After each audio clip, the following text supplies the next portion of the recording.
Ostegun arte egongo da herrian batzorde nagusietako informazioa eskaintzen duen autobusa.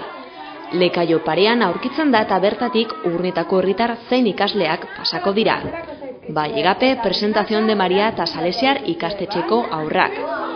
Autobusa batzorde nagusitako azken hezkuntza kanpaina barnean dago, Gipuzkoa hasiera bezala, Gipuzkoa bukaera bezala lelopean.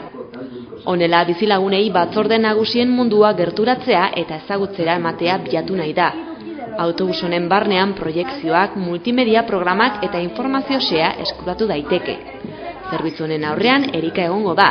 Autobuseko txoferra berriz jago da, baina horri buruz gehiago jakiteko guk Erikarekin hitz egin dugu.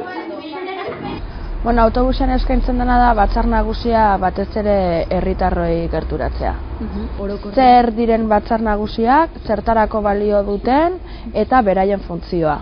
12 ordenadore daude, 24 pertsonentzako lekua, eta gero multimedia badago pantalla batekin, eta hor bideo bat azaltzen da ere, multimedian osatzen da historia, batzar nagusiak zer diren, joku bat eta eraikina barretik ikusten da.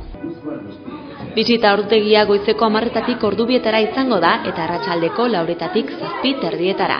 Hala ere bizilagunei arratsaldez gerturatzea gomendatzen da. Izan ere goizetan ikasle taldeen bisita gidatuak egingo dira. Asteartean gainera egun osoa Salesiar ikastetxean egongo da autobusa.